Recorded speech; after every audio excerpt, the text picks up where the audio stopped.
Wabarakatuh. Alhamdulillah, selalu kita ucapkan kalimat mulia ini dari lisan kita kepada zat yang paling pantas untuk dipuji, dihormati, ditunduki, dipatuhi, dicintai dan juga ditakuti. Dialah zat yang maha bijaksana, maha adil, maha kuat, maha perkasa, tidak beranak dan tidak diperanakan. Dan memang kata kuncinya adalah la ilaha illallah, la ma'budu bihaqqin illallah. Tidak ada Tuhan yang berhak disembah kecuali Dia. Dia yang telah menggantungkan agar segala nikmat yang ada pada kita, makanan, minuman, pakaian, kesehatan, dan semua yang kita butuhkan dalam roda kehidupan dunia, digantungkan olehnya dengan kalimat Alhamdulillah. Maka sangat wajar kalau kita sering mengulangi kalimat yang mulia ini. Lalu selanjutnya kita panjatkan salam hormat kita kepada manusia yang paling suci jalur nasabnya, paling sempurna fisik dan juga akhlaknya. Dengannya lah ditutup risalah langit. Dan juga Sang Pencipta Allah dan malaikat-malaikatnya telah memberikan salam hormat kepada manusia terbaik ini. Berbahagialah kita menjadi pengikutnya karena kita mengetahui mana yang halal dan mana yang haram, yang telah dibolehkan dan tidak dibolehkan oleh Sang Pencipta. Dan kita juga sangat wajar kalau sering mengucapkan salam hormat. Dialah Nabi besar Muhammad sallallahu alaihi wasallam. Lanjutkan bahasan kitab Mahkota Pengantin, buku kita. Dan insya Allah bagi teman-teman yang menunggu akan ada buku ini akan diterbitkan dan akan sudah insya Allah sudah dalam proses sekarang, akhir bulan sudah ada. Jadi yang berminat bisa daftar dari teman-teman panitia di sini, mudah-mudahan nanti bisa dapatkan bukunya. Masih melanjutkan bahasan tentang syarat calon istri. Dan kita masuk ke halaman 27 kalau yang pegang bukunya. Yang pertama dan yang paling mutlak agama. Yang pertama dan paling mutlak adalah agama. Itu sesuai dengan firman Allah Subhanahu wa taala dalam surah Al-Baqarah 221. Al-Baqarah 221 ini sudah kita sebutkan pada pertemuan yang lalu sebenarnya. Bunyinya A'udzubillahi minasyaitonirrajim wala amatun mu'minatun khairum min musyrikatin walau a'jabatkum. Ketahuilah kata Allah Subhanahu wa taala kepada seluruh laki-laki, seorang budak wanita yang bisa diperjualbelikan bahkan ya, yang mukminah jauh lebih baik dari wanita yang musyrikah atau kafir, walaupun wanita itu menarik kalian atau memiliki nilai tarik bagi hati kalian. Jelas ayat ini menjelaskan kepada kita teman-teman sekalian sebagaimana sabda Nabi Muhammad SAW dan hadis ini tambahannya riwayat Imam Muslim. Kata beliau, wala amatun saudaun kharma dhatud din khair. Seorang budak wanita berkulit hitam pekat dan kharma. Pernah kita jelaskan kharma itu tidak ada pemisah hidungnya. Jadi lubang hidungnya satu, sangat jelek gitu kan. Tapi kalau dia budak hitam, berkulit hitam, budak dan kharma, nggak punya pemisah hidung, yang beragama masih jauh lebih baik. Jadi bukan tolok ukurnya hanya sekedar kecantikan, hanya sekedar kekayaan. Sebagaimana juga pada saat kita jelaskan hadis Nabi SAW yang berbunyi tunkahul mar'atu li arba'ah. Wanita dinikahi karena umumnya 4 perkara. 5 liha karena kekayaannya, li hasabiha karena jalur keturunannya, li jamaliha karena kecantikannya, walidiniha dan karena agamanya. Umumnya orang menikahi dari 4 faktor ini. Jadi ada juga orang salah paham, dianggap 4 ini harus ada pada wanita. Enggak. Ini umumnya orang menikah. Ada orang menikah hanya karena kekayaan wanita itu. Karena dia juga ingin kerja, ingin dapat penghasilan dari situ. Ada orang yang menikah karena jalur nasabnya. Indonesia mengatakan mungkin darah biru. Ya. Kemudian ada yang menikah karena kecantikan yang dimiliki. Dan ada yang menikah justru karena mengejar agamanya. Apa kata Nabi? Fadfar bidzatid din taribat yadak. Dahulukan yang beragama, hidupmu akan tentram. Hidupmu akan tentram. Istilah taribat yadak, hidupmu akan bahagia atau tentram. Tidak ada perselingkuhan, tidak ada kasar-kasaran, tidak ada pembangkangan. Semuanya akan aman dengan agama. Karena agama akan mengontrol hidup seseorang. Ini syarat yang disebutkan pertama untuk calon mempelai wanita. Dan sudah kita bilang teman-teman sekalian, mungkin ibu-ibu berkata atau akhwat kita berkata, saya wanita. Mungkin ini untuk laki-laki. Tidak, saudariku. Ini juga buat Anda, karena Anda menjadi seorang ibu. Kalau anak laki-laki Anda mau menikah, harus memberitahukan syarat ini. Saudara Anda mau menikah, berikan syarat ini, bahwasanya memang harus mendahulukan agama si wanita. Dan memang agama ini yang memandu kita. Terlebih lagi, semua kekurangan fisik, maaf kalau ada yang kebetulan sama, kulitnya hitam, mungkin ada cacat fisik, mungkin matanya sipit, mungkin rambutnya tidak indah, gitu kan? Atau apalah kekurangan fisik ini semua hanya sifatnya di dunia. Akhirat nggak ada lagi. Kalau ada orang lahir di muka bumi ini anggap paling buruk, gitu kan? Lumpuh semua tangannya, lumpuh semua kakinya, matanya buta.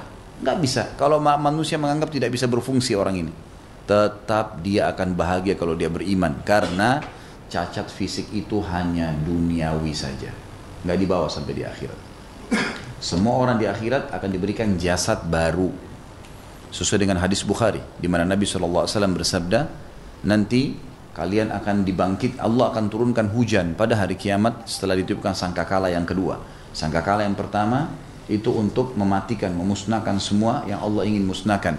Kemudian yang kedua pembangkitan, Allah akan turunkan hujan yang akan menimpa tulang-tulang ekor kalian, yang darinya kalian akan tumbuh seperti tumbuhnya tanaman, seperti tumbuhnya tanaman. Maka Allah akan memberikan jasad baru. Semua laki-laki seperti ayahnya Adam 60 siku ke langit, 27,5 meter, dan semua perempuan seperti poster ibunya Hawa, ya 40 siku ke langit atau 17,5 meter. Jadi nggak ada lagi pendek, nggak ada lagi cacat. Dan semua penghuni surga kulitnya berwarna putih, matanya lebar. Bahkan dikatakan dalam hadis yang sahih, bahwasanya laki-laki akan seperti ayahnya Adam, poster tubuhnya. Kemudian ya, wajah mereka seperti Yusuf dan hati mereka seperti Ayub. Hadis ini hadis hasan diriwayatkan oleh Baihaqi. Jadi jelas sekali di sini perubahan total, tidak seperti lagi punya kekurangan dunia. Oleh karena itu kita tarik poin ini kepada pemilihan pasangan. Kalau beragama walaupun punya kekurangan sedikit masalah fisik, itu tidak mengganggu teman-teman sekalian, karena formalitas duniawi di akhirat sudah berbeda. Begitu pula dengan wanita-wanita yang disebutkan. Allah SWT menyebutkan ciri bidadari kalau mata mereka besar, jelita, putih, sampai ya urat atau darah atau daging mereka bisa terlihat dari lututnya. Ini adalah ciri perempuan surga. Dan para wanita mukminah akan menjadi pemimpin bidadari di surga, akan menjadi pemimpin bidadari. Mereka lebih sempurna daripada itu, Sampai kata Nabi SAW, kalau satu saja wanita mukminah yang di dunia yang masuk surga turun di muka bumi, maka cahaya wajahnya akan menerangi antara timur dan barat. Dan juga dikatakan dalam lanjutan hadis, kalau kain yang diletakkan untuk ditaruh di rambutnya, kalau kita mungkin jilbab ya, itu dihempaskan di muka bumi ini, maka baunya akan menyebar ke seluruh bumi ini. Itu ciri yang sederhana saja, gitu kan? Jadi berbeda sekali teman-teman sekalian. Tentu kalau Allah Azza wa Jal memudahkan buat kita untuk mendapatkan bergabung antara fisiknya, antara kekayaannya, antara jalur nasabnya, antara agamanya, alhamdulillah. Tapi kalau tidak mungkin semua manusia punya kesempurnaan. Allah Azza wa Jal menciptakan memang berbeda-beda. Ada orang yang memiliki itu, ada orang yang tidak. Mungkin ada satu karakter saja.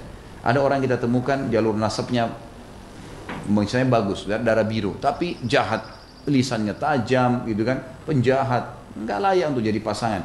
Atau orang itu punya kelebihan fisik, gagah atau cantik, nggak layak kalau orang itu jahat, percuma. Berapa banyak wanita muslim yang menikah karena laki-laki itu gagah, tapi tidak beragama. Akhirnya tiap bulan ya melapor ke ibunya, melapor ke ayahnya, mukanya memar, ditampar, ditendang, dan ini semua adalah akibat hanya mendahulukan fisik. Begitu pula dengan laki-laki, sakit hati karena istrinya tetap berhubungan dengan laki-laki, selingkuh pada saat sudah menikah karena hanya fisik. Tidak ada agama di sini. Kehidupan ketentraman apa yang didapatkan? Tidak ada sama sekali. Makanya agama yang didahulukan, agama di atas segalanya. Jadi ini harus didahulukan teman-teman sekalian. Dan subhanallah, fitrah orang.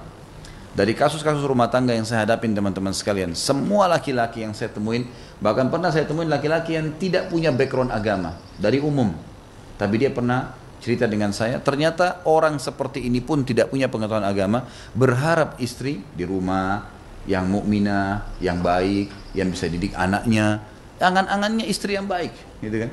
Kalau awal-awal dia menikah dengan istri yang bebas, maka harapannya nanti, kenapa sih kamu nggak pakai jilbab, kenapa sih kamu nggak sholat, kenapa sih? Ujungnya walaupun dia itu adalah orang yang fasik laki-lakinya. Sama perempuan, banyak awalnya dia sendiri bebas, nikah sama sembarangan laki-laki juga bebas, Tapi subhanallah angan-angannya sering dibahasakan kepada para ustadz, termasuk kepada saya pernah ditanyakan, Ustadz bagaimana ya suami saya nggak pernah sekalipun ya sholat berjamaah dengan saya, sholat tahajud misalnya nggak pernah ingatin saya pakai jilbab, bahkan tidak pernah mau peduli anak-anak, bahkan saya mau masukin sekolah agama dilarang sama dia karena dia nggak paham agama. Berapa banyak efek seperti itu. Jadi angan-angan tentang agama tetap ada dalam kehidupan seseorang, gitu kan? Walaupun dia tidak punya background agama. Oleh karena itu agama dinomorsatukan. Bagi kita yang ingin memilih istri, bagi istri yang ingin memilih suami, bagi orang tua yang ingin memilih anak mantu buat anaknya, dan seterusnya, semua ini adalah landasannya. Orang yang selalu menjaga kesucian dirinya, terutama dalam masalah agama, Allah juga akan utus kepadanya pasangan yang sama. Pasangan yang sama. Allah menjanjikan dalam Al-Quran, dalam surah An-Nur ayat 26. Lanjutan masih di halaman 27 kalau pegang buku ya. Dalil setelahnya, setelah Al-Baqarah 221, maka ada bahasan di sini diangkat oleh penulis An-Nur ayat 26. A'udzu billahi minasyaitonir rajim, wat-tayyibuna lit-tayyibin, wat-tayyibuna lit-tayyibat. Ya, wat-tayyibatu lit-tayyibin, wat-tayyibuna lit-tayyibat. Wanita-wanita yang baik adalah untuk laki-laki yang baik, dan laki-laki yang baik adalah untuk wanita-wanita yang baik.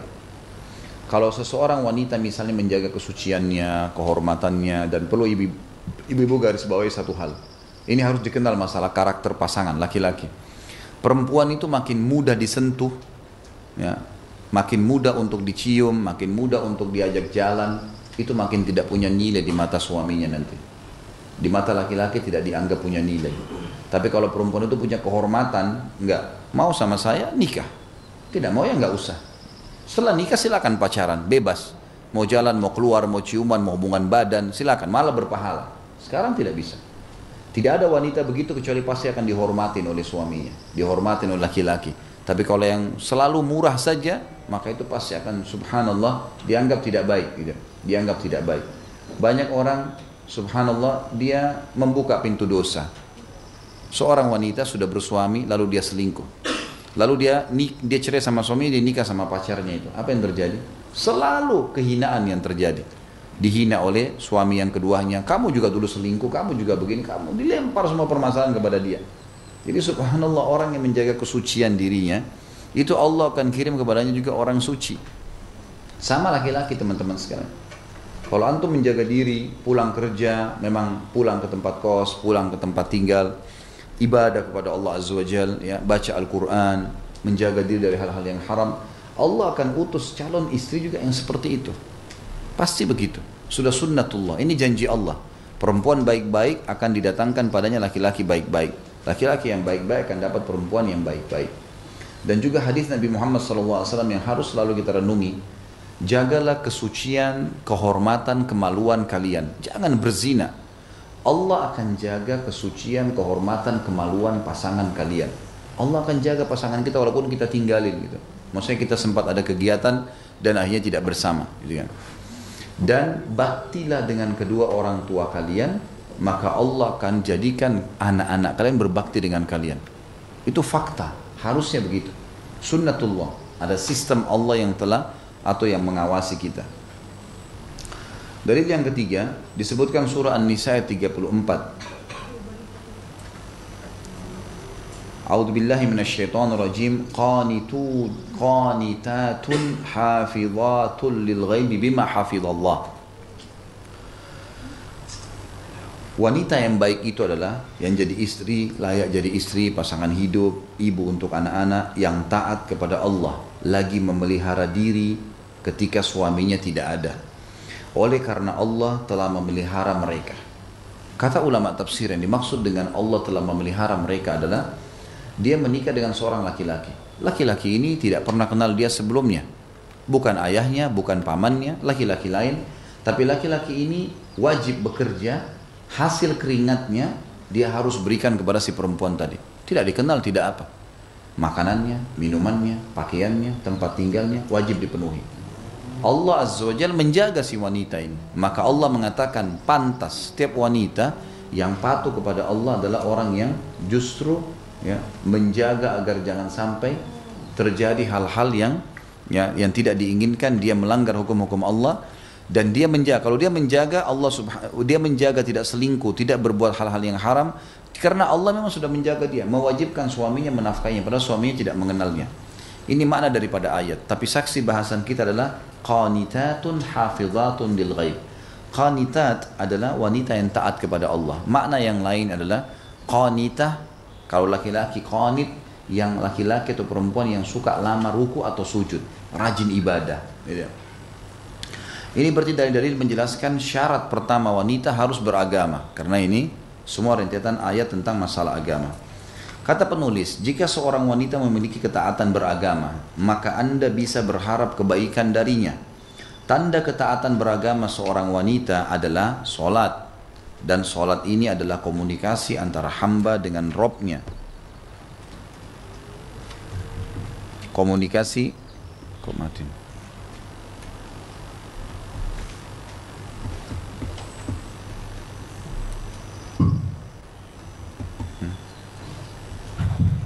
Coba diperbaiki. Dikatakan dalam lanjutan bahasanya di sini, dan sholat adalah komunikasi antara hamba dengan Robnya. Jika ia memiliki komunikasi yang baik antara dirinya dengan Robnya, Rob itu artinya pencipta, pemilik, pengurus, pengawas, dan pemusnah. Jadi kalau kita bilang Rabbighfirli, kita sedang memanggil Allah sebagai Rob. Rob berarti pemilik, ya, pengawas, pemusnah, penyiap segala kebutuhan, ya. Maka Anda bisa berharap darinya akan terjadi komunikasi yang baik antara diri Anda dengannya. Dan Allah memiliki contoh yang tertinggi. Maksudnya Allah paling layak untuk dijadikan sebagai contoh. Kalau ada orang berhubungan baik dengan Allah, berarti sudah cukup untuk menjadi orang yang kita jadikan sebagai pasangan hidup atau teman kita. Sementara wanita yang telah melalaikan urusan dan hak Robnya, maka ia tidak merasa berdosa bila melalaikan urusan dan hak suaminya. Siapa yang ridho istrinya melalaikan urusan dan kewajiban yang ditetapkan Robnya, maka janganlah ia mencela kecuali terhadap dirinya sendiri jika istrinya melalaikan haknya dan tidak memelihara rumahnya. Tolak ukurnya, kalau orang beragama dia akan jaga hubungan dengan Allah, dan itu sudah cukup menjadi pegangan buat kita. Berarti dia juga akan menjaga hubungan dengan kita. Tapi kalau dia rusak hubungan dengan Tuhannya, berarti dia juga wajar kalau merusak hubungan dengan kita, ya. Ini sebagaimana pernah saya kasih contoh. Jangan pernah heran kalau ada seorang laki-laki kemudian menemukan istrinya misal susah disuruh pakai jilbab setelah menikah, susah disuruh sholat setelah menikah, tidak mau melakukan ketaatan-ketaatan kepada Allah, sibuk dengan urusan-urusan dunia, selalu sibuk dengan hal-hal pelanggaran-pelanggaran agama. Maka jangan heran ini terjadi kalau memang dasarnya sebelum nikah dia sudah tahu begitu keadaannya, ya. Kalau mau memang yang baik, nikah dari awal dengan yang baik. Bagaimana bisa kita berharap jilbab dipakai rapi dari seorang istri, sementara dari sebelum nikah belum berjilbab? Kecuali kalau hidayah Allah datang, tapi butuh waktu. Tetap wajar gitu kan. Karena memang dari awal dia seperti itu. Dia nggak pernah sholat. Kemudian tiba-tiba kita berharap sekarang dia sholat, bukan lagi sholat 5 waktu, sholat tahajud. Nggak mungkin lah dikerjakan sama dia. Gitu kan. Dan seterusnya, pelanggaran-pelanggaran agama yang sudah biasa dikerjakan sama dia karena kelalaiannya, dia tetap akan kerjakan. Sama kita balik kalau perempuan. Banyak perempuan berharap suaminya baik, temani dia sholat berjamaah, tahajud, ingatkan dia supaya tutup aurat, ingatkan dia supaya menghafal Al-Quran misalnya. Tapi yang dinikahi sama dia, yang diterima lamarannya adalah laki-laki yang jauh dari ini semua, gitu. Sholat aja enggak. Ya, masih sering dari sebelum nikah memang dia sudah tahu kalau laki-laki ini playboy, suka gonta-ganti pasangan. Jangan heran kalau setelah nikah dia selingkuh, gitu kan? Emang sudah begitu. Dan subhanallah pernah saya titik beratkan juga, kalau sebelum menikah kita istikharah, sholat 2 rakaat minta petunjuk sama Allah, Allah pasti berikan petunjuk siapa orang itu. Misal tiba-tiba kita dapat berita dia mengantar ibunya umroh, misal kalau laki-laki, perempuannya cari suami, oh ternyata suami ini bakti sama ibunya. Tiba-tiba kita dapat berita prestasi kerjanya naik, mungkin ada ketaatan lah, dia weekend mengisi waktunya dengan pengajian, misal dapat berita-berita tambahan, memang sudah cukup jadikan sebagai pegangan. Sama laki-laki, tiba-tiba kita temukan berita, oh kalau perempuan ini pernah begini, pernah begitu, tidak tahu sumbernya dari mana, tapi Allah SWT mendatangkan berita. Kalau asal istikharah akan datang panduannya. Karena istikharah tidak selamanya mimpi, tapi bisa saja informasi atau kecenderungan. Itu bisa terjadi pada diri seseorang. Kata beliau, jika istri memiliki agama, maka ia berada di atas kebenaran. Ini adalah keniscayaan. Ya. Maksudnya di sini kepastian ya. Islam adalah agama pertengahan. Siapa yang memeluknya maka ia berada di antara sikap berlebih-lebihan atau ifrat dan meremehkan tafrid. Pernah saya jelaskan dua istilah ini nah. Ada ifrat, ada tafrid. Ya. Ifrat itu adalah berlebih-lebihan dalam melakukan satu perbuatan, dan tafrid terlalu perhitungan. Ya. Kalau kita bahasakan terlalu boros dan terlalu pelit. Islam ada di tengah-tengahnya, gitu kan. Kita disuruh memenuhi kebutuhan kita, lalu kita sedekah misalnya. Kita juga tidak boleh menolak, maka kita berada di antara keduanya. Ia tidak berlebih-lebihan dalam agamanya dan tidak pula meremehkan agamanya. Anda melihatnya berakhlak dengan akhlak Al-Quran dalam hal berhijab, berjilbab, muamalah atau interaksi sosial, berbicara dan selainnya yang difardukan Al-Quran atas wanita. Jika di samping memiliki ketaatan beragama, ia juga memiliki kecantikan, maka ini adalah suatu kenikmatan. Nabi SAW memotivasi mengenai kecantikan lewat sabdanya, Innallaha jamilun yuhibbul jamal. Allah itu indah dan menyukai keindahan. Ya. Berarti boleh kita. Jadi kalau misalnya ada seseorang yang melamar akhwat kita, dilamar oleh seorang laki-laki, dua-duanya beragama, yang satu gagah, yang satu kurang, boleh dia memilih yang gagah, gitu kan? Itu bisa, hak dia. Seorang laki-laki mau melamar dua orang wanita, dua-duanya beragama, yang satu lebih cantik dari yang lainnya, boleh dia memilihnya. Itu tidak salah dalam agama. Bukan juga berarti tadi kita katakan dahulukan agama lalu kita tidak peduli dengan hal-hal yang buruk, ya, hal-hal yang karena sudah punya agama maka kita tidak usah peduli yang lainnya, enggak. Yang tadi kita titik beratkan kalau seandainya memang tidak ada opsi lain, dia sudah harus melangkah menikah dan yang ada adalah wanita buruk, kafir lagi atau fasika, banyak berbuat dosa dengan wanita yang kurang fisiknya tapi punya agama, maka kita dahulukan yang beragama. Tapi kalau masih ada ya bisa digabungkan antara poin-poin tadi termasuk kecantikan atau kegagahan, dibolehkan dalam agama. Itu tidak ada hal yang salah di situ. Masuk juga di dalam hadis atau sabda Nabi SAW, siapakah wanita yang terbaik? Seorang sahabat bertanya. Tentu hadis-hadis ini bisa dilihat di footnote ya. Kalau tadi Innallaha jamilun yuhibbul jamal, hadis sahih riwayat Imam Muslim. Ya, itu riwayat Imam Muslim. Kemudian hadis yang akan saya bacakan sekarang itu seseorang bertanya kepada Nabi SAW, siapakah wanita yang terbaik? Beliau menjawab, allati idza tasurruhu idza nadhara, alladhi idza nadarta ilaiha tasurruk wa tuti'uhu, allati tasurruhu idza nadhar wa tuti'u idza amar wa la tukhalifuhu fi nafsiha wa maliha bima yakrah. Waktu seorang sahabat bertanya, karena dia mau menikah, ya Rasulullah, bagaimana sih ciri istri yang pantas, yang enak, yang dijadikan sebagai pasangan? Kata Nabi SAW, wanita yang membahagiakan suaminya jika memandangnya. Jadi kalau suaminya lihat ke dia selalu membuatnya gembira. Sebagian ulama hadis mengatakan mungkin dengan kecantikannya, mungkin dengan hiburannya, mungkin dengan tutur kata yang santun, gitu kan? Mungkin dengan penataan rumah yang bersih, mungkin dengan masakan yang enak. Semua itu membuat suaminya nyaman memandangnya, mentaatinya jika memerintahkannya, selama bukan pelanggaran agama maka dipatuhi, dan tidak menyelisihinya berkenaan dengan diri dan hartanya dengan apa yang tidak disukainya. Maksudnya suaminya bilang, saya sarankan tidak usah beli barang itu, beli yang ini saja. Lalu dia mendahulukan suaminya dari kemauannya dia, gitu kan? Maka ini juga termasuk disebutkan ciri wanita yang baik. Ya, ciri wanita yang baik. Perlu ibu-ibu tahu, suami umumnya, laki-laki umumnya, ada mungkin pengecualian sebagian. Laki-laki itu, kalau seandainya seorang wanita tidak banyak menuntut sesuatu darinya, maka yang terjadi, secara umum saya bicara, yang terjadi adalah penghormatan dan penghargaan yang lebih. Misal, apalagi kalau si perempuan bisa pintar berterima kasih. Saya sering kasih contoh di pengajian dan saya sendiri merasakan itu.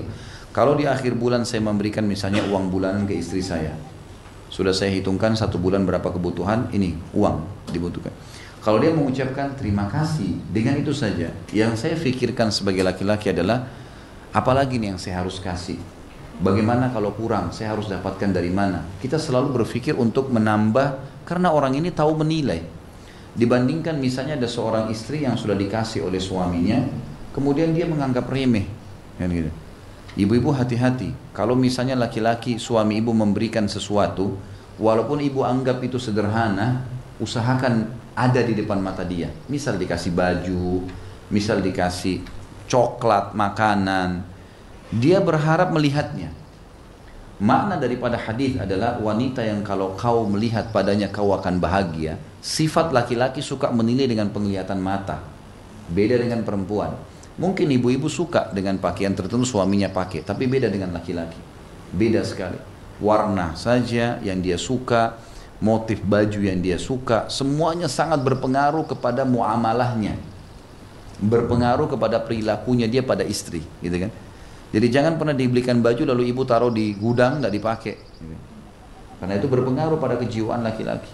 Dia memang suka kalau dipakai. Mungkin kalau ibu belikan baju suaminya, lalu ditanya, kok nggak dipakai? Oh nanti saya pakai. Ibu nggak kecewa, biasa saja. Oh nanti dipakai sama dia. Kalau laki-laki lain, dia akan menilai. Pemberian makanan misalnya, mana makanan yang saya beli kemarin untuk kamu? Oh saya sudah kasih mbak yang makan, gitu. Misal, nanti pastikan ibu kalau pesan lagi nggak bakal dibeliin sama dia. Nah, saya mau beliin kemarin kamu kasih mbak, misal. Padahal sebenarnya nggak apa-apa kasih pembantu kan gitu. Tapi kenapa nggak incipin depan dia? Makan sedikit, gitu kan? Yang penting dia sudah lihat. Karena makna hadis di sini, kalau kau melihatnya kau akan senang. Ini karakter laki-laki yang harusnya perempuan tahu, gitu.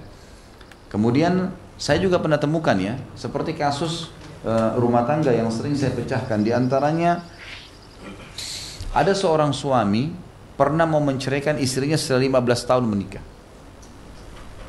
Saya sama saya nih, konsultasi dengan saya coba cari tahu ada apa nih. Kenapa nih kok mau cerai? Anaknya sudah 4. Apa sebabnya? Saya dudukin. Kenapa emang? Saya duduk sama suaminya berdua. Ada apa sebenarnya masalahnya gitu. Tiba-tiba dia bilang, istri saya ini dari dulu, dari awal nikah dia sudah tahu saya suka dengan rambut panjang. Tapi dia tidak pernah mau panjangin rambutnya. Setiap panjang sedikit dipotong pendek kayak laki-laki. Saya nggak suka. Saya selalu bahasakan dibantah sama dia. Ah sudahlah, dianggap remeh. Gara-gara rambut. Coba bayangin. Kalau misalnya suaminya ibu, kita balik ya, kasus perempuan. Ibu suka rambut panjang, suaminya gundul. Paling ibu bilang, kok kenapa gundul? Oh enggak, ini saya rasa dingin. Udah selesai. Ibu ada masalah? Enggak. Gundul enggak gundul, yang penting duitnya ada gitu. Maksud saya, tidak terlalu masalah dengan itu. Kalau laki-laki masalah besar. Kalau laki-laki itu masalah besar buat dia. Rambut itu masalah besar.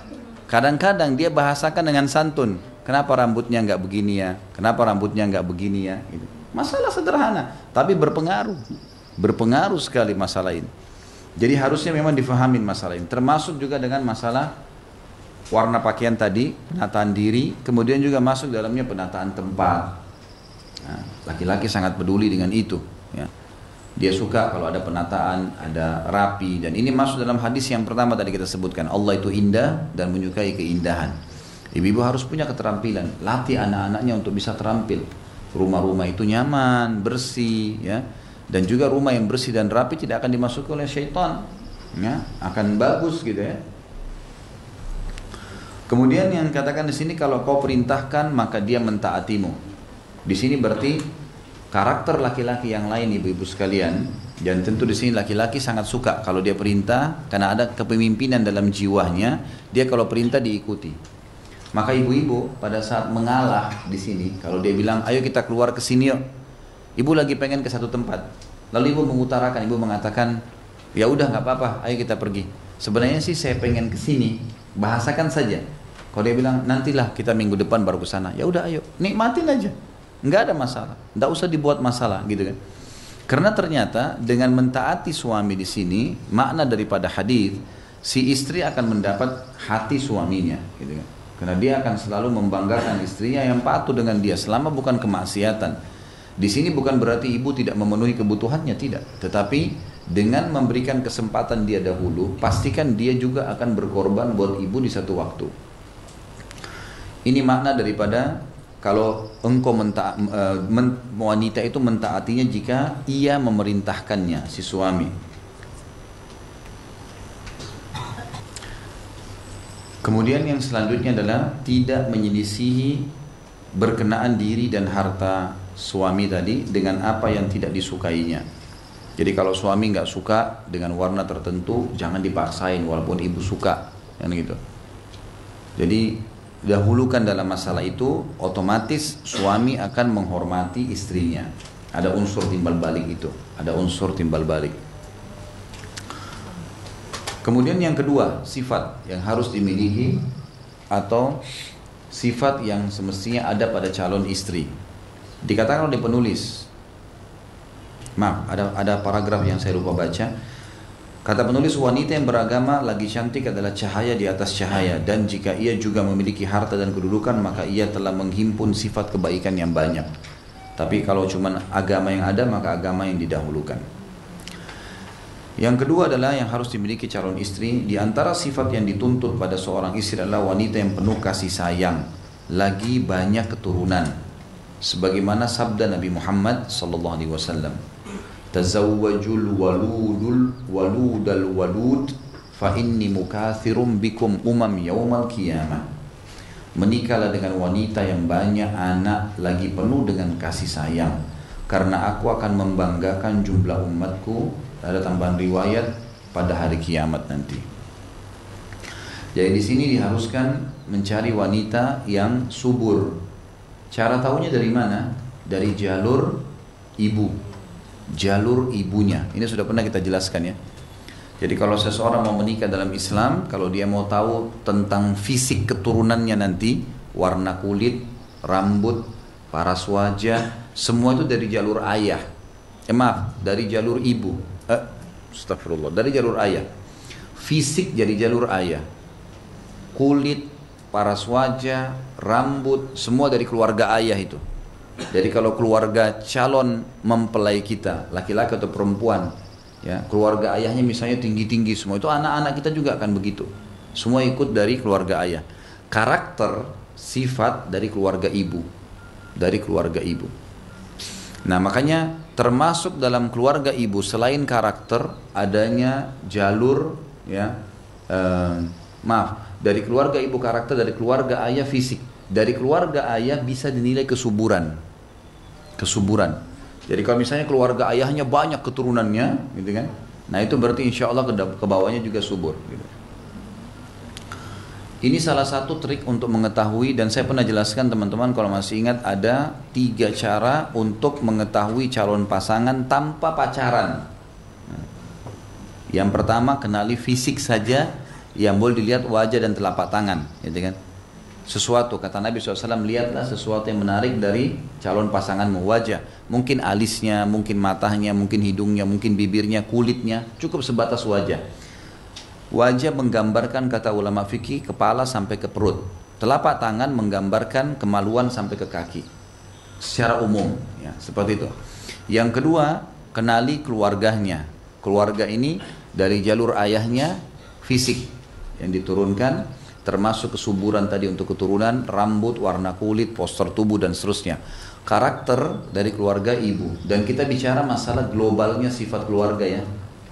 Jadi kalau misalnya ada dari keluarga ibu yang pemabuk misalnya, itu tidak satu orang, yang lainnya semua baik, maka itu berarti tidak dihitung yang satu orang itu. Atau dari keluarga ayah, satu orang yang mungkin pendek, yang lainnya tinggi, maka berarti tolak ukurnya adalah yang umumnya. Dan yang ketiga, kenali lingkungannya. Lingkungan ini sudah pernah saya kasih contoh. Jadi kalau kita masa ta'aruf boleh bertanya, maaf saya mau tanya, kalau weekend biasanya kamu kemana? Ya. Oh saya kalau weekend ke karaoke, ya. Saya ke diskotik, saya ke sini. Nah sudah tahu orang ini apa, lingkungannya seperti apa. Atau kalau saya weekend, oh saya punya ibu yang tua, saya bakti. Atau saya hadir di pengajian, ada rutin di masjid ini, di masjid itu, di masjid ini, dan seterusnya. Atau saya kembangin potensi saya dalam menulis misalnya. Ya, saya habiskan waktu di perpustakaan. Nah itu berarti kita sudah bisa tahu tentang lingkungannya. Yang jelas subur adalah faktor yang harus diketahui. Jadi kata ulama, kalau bertemu antara rasa suka cenderung dengan mandul, maka harus didahulukan, ya, harus ditinggalkan. Walaupun suka tapi mandul, nggak boleh dilanjutin pernikahan. Karena Nabi SAW di sini perintahin pakai fi'lul amr, gitu kan? Pakai fi'lul amr, menggunakan kata amr, ya. Kemudian juga yang penuh kasih. Yang penuh kasih ini juga bisa dilihat dari sifat umumnya keluarga. Ada subhanallah ibu-ibu yang tidak ada kasih sayang. Punya anak, anaknya salah sedikit dicubitin, dipukulin, ya. Sampai saya pernah lihat ada ibu, seorang ibu, saya nggak habis pikir ada wanita seperti itu, ya. Anaknya salah sedikit dipegang, dicambuk-cambukin sampai benar nangis-nangis anak itu. Gimana bisa tega seperti ini? Kan itu. Dari mana itu? Bisa mendengar anak nangis saya sudah susah sebenarnya. Bagaimana dia bisa pukul, biru-biruin badannya, dicubitin, hanya karena kadang-kadang mungkin diganggu kalau dia lagi telepon sama temannya, mungkin hanya karena dia mau tidur, anaknya lagi butuh, ya. Masih mending anaknya ibu cari ibu, kalau dicari orang lain kan jadi masalah, gitu.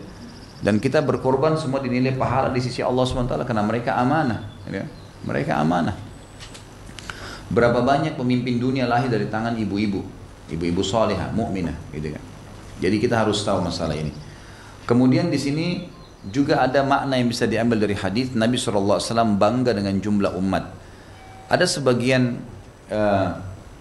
ulama membahas dalam medis Islam, ya, kita bicara ilmu kedokteran yang dibahas oleh para dokter-dokter muslim, bahwa wanita yang banyak melahirkan jauh lebih sehat dibandingkan wanita yang sedikit melahirkan atau bahkan tidak melahirkan. Makin sering melahirkan, makin banyak keturunan, maka makin sehat. Itu hikmah Allah Subhanahu wa taala. Kita temukan misalnya nenek-nenek kita yang dulu-dulu, ya, itu punya anak sampai sekian banyak, itu pasti lebih sehat. Banyak orang-orang tua, saya tahu di Surabaya ada salah satu mertua kakak saya sampai umur 90 tahun baru meninggal, matanya masih kuat, gitu kan.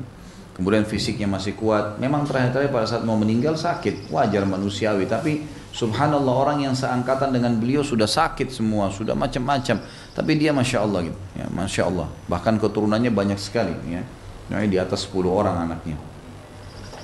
Yang ketiga, memiliki belas kasih dan kasih sayang berdasarkan sabda Nabi SAW. Tadi itu poin kedua lebih fokus ke masalah suburnya, ya. Yang ketiga adalah memiliki belas kasih dan kasih sayang berdasarkan sabda Nabi SAW, dan ini bisa dilihat di footnote semua, ya. Hadis-hadis ini riwayat Imam Bukhari Muslim. Khairu nisa'in rakibnal ibla ahna'u ala tiflin wa ar'a'u ala zaujin fi dhati yadihi. Sebaik-baik wanita yang mengendarai unta. Kata Nabi SAW, sebaik-baik wanita yang mengendarai unta ialah, ya, yang paling belas kasihan. Sebenarnya bukan ialah, ya, sebaik-baik wanita yang bisa mengendarai unta, ya. Dan di situ ialah, kalau pegang buku diganti dan, ya, yang paling belas kasih kepada anak-anak dan paling menjaga hak suaminya. Ini disebutkan ada belas kasih kepada anak-anak, dan tolok ukurnya bisa ditahu perempuan itu baik atau tidak bagaimana dia lembut dan baik pada anaknya dan suaminya, ya. Di sini juga ada hadis memotivasi untuk wanita punya keterampilan, ya, punya keterampilan dalam, di sini kalau menunggangi unta zaman dulu itu kendaraan sebenarnya, ya, kendaraan. Dan di sini tidak dilarang wanita itu bisa mengendarai kendaraan seperti kita menyetir mobil atau mungkin kendaraan motor, kalau karena dia butuhkan, itu semua tidak masalah. Selanjutnya yang keempat adalah didahulukan gadis dari janda, ya, kalau memilih istri, tapi bukan berarti janda tidak boleh. Ini sesuai dengan hadis Nabi Muhammad SAW. Ala tazawwajtaha bikran tula'ibuka wa tula'ibuha wa tudahikuka wa tudahikuha. Nabi SAW berkata kepada sahabat Nabi yang mulia Abdurrahman bin Auf radhiyallahu anhu, beliau menikah dengan janda dari Ansar. Maka kata Nabi SAW, mengapa engkau tidak menikah dengan gadis yang bisa bermain-main denganmu? Di sini maknanya sebenarnya letterlet bermain, ya, tulaibuka wa tulaibuha, maksudnya kamu bercanda dengannya dan dia bercanda denganmu. Makna lain adalah yang dimaksud dengan hadis ini, dia tidak punya kenangan masa lalu. Sehingga kalau orang menikah dengan janda misalnya, dia tidak salah. Tetapi kalau suami yang sekarang kurang dibandingkan suami dia yang pertama, sifat wanita suka membanding-bandingkan. Dia akan mengatakan, dulu suami saya itu begini, dulu suami saya itu begitu. Padahal itu sudah menyakiti hati suami yang sekarang. Kenapa kamu nikah dengan yang sekarang gitu kan? Ini nggak boleh. Bahkan pernah saya ingatkan waktu saya bahas tentang ibu kita Aisyah radhiyallahu anha, beliau pernah waktu kedatangan tamu di rumah Nabi SAW, ternyata adiknya Khadijah. Kemudian adik Khadijah datang, Nabi SAW suruh Aisyah melayani, setelah dilayani, setelah pulang semua, lalu kata Aisyah, ya Rasulullah, siapa tadi datang itu? Kok anda hormatin sekali? Kata Nabi SAW, itu adalah adiknya Khadijah. Dan yang satu temannya Khadijah. Dulu waktu saya masih sama Khadijah, maka datang orang ini, gitu kan? Datang orang ini sering mengunjungi kami. Maka Aisyah tiba-tiba cemburu pada saat itu. Kenapa dia cemburu? Karena dia menganggap kenapa Rasulullah SAW masih mengenang. Ya dia menikah sama duda, gitu kan? Harus dia bisa mengetahui bahwasanya ada penyampaian yang kadang-kadang disampaikan, gitu. Tapi di sini tentunya kalau orang yang belum punya masa lalu, gitu kan, belum punya pengalaman rumah tangga, maka akan berbeda. Dan ini berbeda antara laki-laki sama perempuan ya. Kalau perempuan tidak punya masa lalu, karena perempuan banyak pakai perasaan. Sekali menjalani rumah tangga, maka kenangan apapun dengan suami pertama tidak terlupakan, gitu kan. Dia bisa menjadikan sebagai pegangan hidup. Kapan suami yang sekarang berbeda, maka dia akan banding-bandingkan. Tapi kalau laki-laki berbeda, laki-laki itu dia masih bisa meredam. Umumnya kalau laki-laki duda, dia menikah lagi misalnya sama anak gadis pun, dia tidak akan mengatakan dulu istri saya itu begitu loh, atau dulu istri saya begini. Umumnya mereka bisa meredam, umumnya. Kecuali memang ada 1-2 orang, tapi umumnya seperti itu. Makanya kata Nabi SAW, kenapa kau tidak menikah dengan gadis? Karena dia bisa bermain denganmu dan engkau bisa bermain dengannya. Maksudnya adalah tidak punya pengalaman sebelumnya, kenangan sehingga akhirnya membanding-bandingkan. Kemudian ia berkelakar denganmu dan engkau berkelakar dengannya. Maksudnya engkau bercanda dengannya dan dia juga bercanda denganmu. Kalau seorang wanita sudah pernah kenangan buruk sama suaminya, janda misalnya, suaminya kasar, tidak baik, ya. Umumnya karena dia pakai perasaan, dia akan tarik menganggap semua laki-laki sama. Sudah sulit bagi dia untuk bercanda sama suaminya yang sekarang, gitu. Beda dengan laki-laki. Kalaupun misalnya dia dulu pernah punya pasangan yang kasar, tidak baik, lalu cerai, kemudian dia nikah lagi sama perempuan sekarang, maka dia bisa memulai baru. Dia tidak perlu mengulangi kenangan yang dulu itu, dia memulai dengan yang baru. Maka makna daripada sabda Nabi SAW, engkau bisa berkelakar, bercanda dengannya dan dia pun bercanda denganmu, yang dimaksud adalah memang kalau perempuan yang masih gadis karena belum punya pengalaman, dia tidak traumatis dengan masa lalunya, maka akan sangat mudah dia selalu penuh dengan keceriaan, kegembiraan, gitu ya. Dan ini juga sebabnya kenapa Nabi SAW waktu ditanya siapa orang yang paling anda cintai, beliau menyebutkan Aisyah. Karena Aisyah salah satunya wanita yang dinikahi dari gadis, ya. Yang lainnya semua janda. Jadi Nabi SAW selalu kalau masuk ke rumah Aisyah, yang paling pertama sambutannya senyum. Dan tidak pernah Nabi SAW duduk di sebuah tempat kecuali Aisyah sudah datang dan duduk di pangkuan Nabi SAW sambil berbicara, dan dia dipangku oleh Nabi SAW. Pernah Sofia punya masalah dengan Aisyah, dengan Nabi SAW, lalu Sofia mengetahui kalau Nabi SAW sangat sayang dengan Aisyah, dan Aisyah punya cara merayu suaminya. Maka Sofia pun mengatakan, kalau kau bisa wahai Aisyah membuat Rasulullah SAW ridho kepadaku, aku akan menghadiahkan malamku untukmu. Kata Aisyah, baiklah. Dengan ceria dia menyambut itu. Begitu Nabi SAW masuk, Nabi SAW rupanya lagi ada masalah dengan Sofia, agak sumpek masuk ke dalam rumah. Oleh Aisyah ditaruh wangi-wangi di rambutnya beliau. Dalam hadis sahih dikatakan lalu diulurkan rambut tersebut, lalu kemudian duduk di atas paha Nabi SAW sambil menggoda Nabi. Kata Nabi SAW, wahai Aisyah, menyingkirlah karena ini bukan malammu, sudah menjelang malam, ini saya harus ke Sofia. Kata Aisyah, ya Rasulullah, ini karunia Allah yang Allah karunia kepada siapa saja yang dia inginkan. Maksudnya malam ini akan jadi malam saya, gitu. Seperti itulah bahasanya. Lalu Nabi SAW tersenyum, sudah tahu kalau memang Sofia meminta tolong dari Aisyah. Ini diantara yang disebutkan dalam masalah perbedaan antara gadis sama janda. Tapi yang janda jangan tersinggung, ya. Karena ini bukan berarti buruk, bukan. Ya, bukan berarti buruk. Karena terbukti Nabi SAW juga dari sekian istri beliau dalam poligami, satu gadis, yang lainnya kebanyakan janda. Ya. Dan ada janda-janda yang punya peran yang sangat besar. Di antaranya Ummu Salamah yang pernah saya sebutkan. Pada saat Nabi SAW selesai menulis kesepakatan Hudaybiyah dengan orang-orang Quraisy, beliau diperintahkan Allah untuk bertahallul, mencukur rambutnya, gitu kan.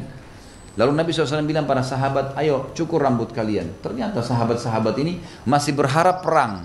Jumlah mereka 1.500 orang, gitu kan. Mereka mau perang, padahal mereka pakai ihram, bawa pedang. Perintah Allah enggak, pulang, cukur rambut pulang. Nanti akan ada saatnya menyerang Mekah. Sahabat-sahabat masih duduk karena mereka berharap perang. Lalu Nabi SAW masuk ke kemah yang dibawa waktu itu istrinya Ummu Salamah. Lalu kata Ummu Salamah, kenapa ya Rasulullah Anda sedih? Kata Nabi SAW, saya takut azabnya Allah turun pada mereka. Allah sudah suruh dan saya perintahkan untuk cukur, mereka masih berharap perang. Kata Ummu Salamah, ya Rasulullah, tidakkah Anda mulai dengan diri Anda dulu? Kenapa Anda tidak cukur duluan? Gitu kan? Perlihatkan kepada mereka. Kata Nabi SAW, pendapat yang baik wahai Ummu Salamah. Lalu Nabi SAW keluar, mulai mencukur rambut. Akhirnya sahabat lihat Nabi cukur, semuanya pada mencukur rambut mereka. Tapi di sini lihat peran, ada peran. Khadijah adalah wanita yang sangat mulia, janda. Kata ulama, kalau Khadijah hidup, gitu kan, bersama dengan masa Aisyah, mungkin Aisyah akan menjadi orang nomor 2. Kan gitu. Tapi memang ini secara umum global perintah agama, laki-laki mendahulukan gadis. Tapi bukan berarti janda itu buruk, gitu kan? Sampai Nabi SAW waktu menikah dengan Khadijah, padahal Nabi SAW menikahi Khadijah. Khadijah itu sudah punya suami 2 orang sebelumnya, kan itu. Meninggal, gitu kan? Nabi SAW suami yang ketiga. Tapi Nabi SAW tidak menikah sampai Khadijah meninggal, gitu kan? Dan punya anak keturunan dari situ. Nabi SAW merasakan ketentraman. Jadi bukan berarti buruk ya. Cuman kita bicara setelah syariat lengkap, perintah agama mendahulukan gadis pada saat menikah untuk setiap laki-laki. Dikatakan sahih dari Aisyah radhiyallahu anha, ia mengatakan suatu hari kepada Nabi SAW dan ia mengisyaratkan pernikahan Nabi dengannya, yaitu sebagai gadis yang tidak pernah beliau menikahi gadis selain dirinya. Dalam riwayat yang sahih disebutkan, ara'aita law nazalta wadiyan wa fihi syajaratun qad ukila minha wa wajadta syajaran lam yu'kal minha fi ayyaha kunta turti'u ba'iraka qala fil ladhi lam yurta' minha ta'ni anna Rasulullah SAW lam yatazawwaj bikran gairaha. Sebelum saya terjemahkan, kalau ada di antara ibu-ibu yang ingin menyinggung sesuatu pada suaminya, ingat, kenali karakter laki-laki. Laki-laki nggak suka diserang, tidak suka hardik, tidak suka disalahkan. Walaupun dia salah, ada metode penyampaian. Saya pernah kasih contoh kalau masih ingat, praktekkan pada anak kecil kita. Kalau bapak ibu punya anak kecil, laki-laki dan perempuan, coba kalau anak laki-laki, berikan dia nasi, kemudian sedikit dilempar piringnya, tidak tumpah tentunya, makan nak. Dia merasa sedikit saja tercoreng kehormatannya, pastikan dia tidak akan makan makanan itu. Diambil sendok, dibuang-buang nasinya.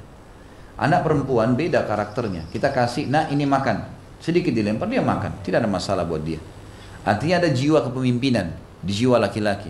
Walaupun orang itu pendek, kecil, tapi dia suami, sifat karakter pemimpinnya ada. Untuk menyentuh, harus dengan cara menyentuh pemimpin.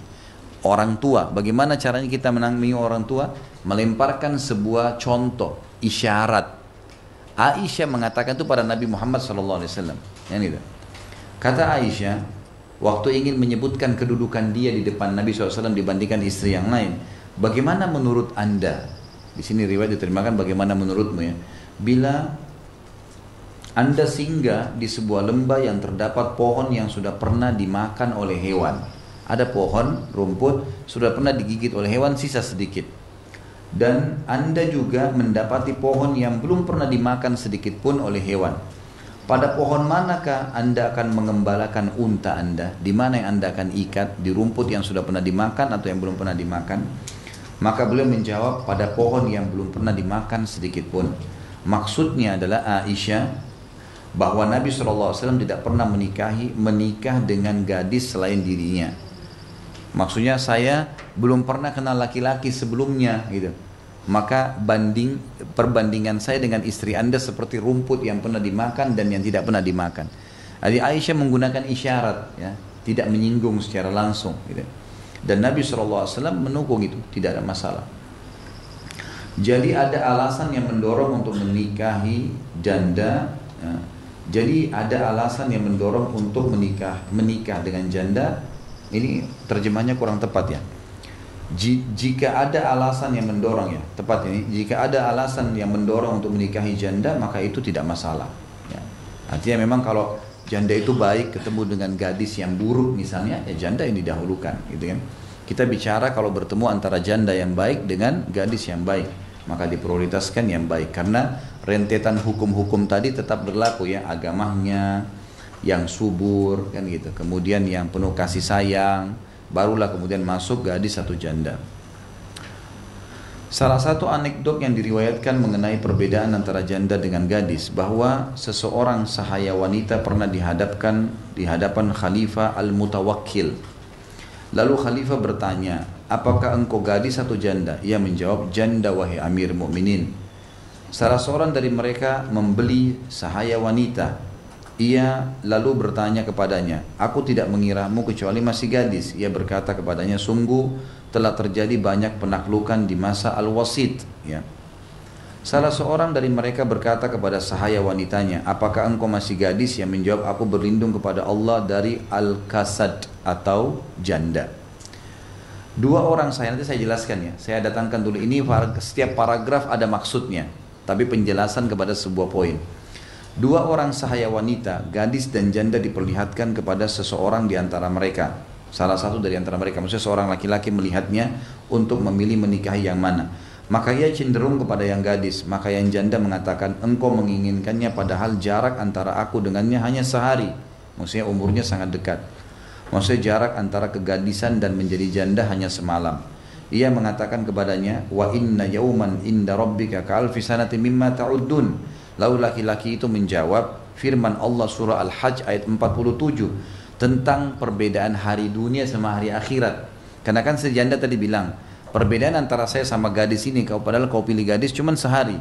Maksudnya perbedaannya cuman karena perawan dan tidak perawan. Perawan semalam sudah tidak ada, gitu kan.